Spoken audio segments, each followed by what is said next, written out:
Halo teman-teman semuanya, welcome back. Balik lagi di YouTube channel Raja Review Bal. Seperti biasa di sini kita mau nge-review bal segel lagi teman-teman. Sebelum lanjut ke videonya, ada baiknya kalian subscribe dulu channel YouTube kita dan jangan lupa kalian nyalakan tombol lonceng notifikasinya.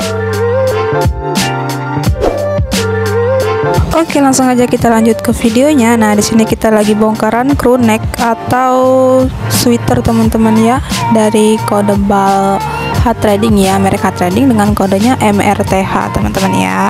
Tuh cakep-cakep banget ya, untuk warnanya dia masih like new banget, masih cerah-cerah semua dan motifnya banyak sekali teman-teman. Dan untuk masalah brandnya udah pasti ada di setiap balnya teman-teman ya.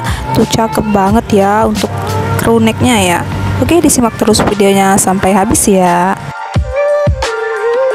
Nah, buat teman-teman yang belum tahu, kita ini lagi muat paket usahanya ya, lagi membuat paket usahanya dengan berat 20 kg. Ini kita reviewkan dulu ya untuk isinya.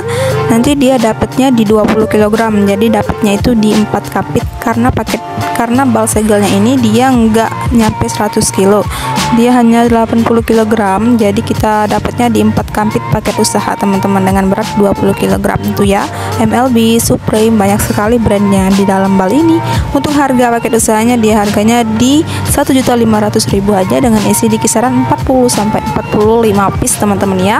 Buat yang tertarik langsung aja di order atau langsung tanya-tanya ke admin bal mini kita. Oke teman-teman, kira-kira seperti itulah untuk isi dari crew neck dengan merek Hard Trading ya teman-teman. Isinya cakep-cakep banget, brandnya udah pasti banyak. Oke, kalau kalian mau order langsung aja hubungi ke admin kita. Dan terima kasih buat teman-teman yang udah nontonin videonya sampai selesai. Thank you for watching and see you di next video kita. Dadah.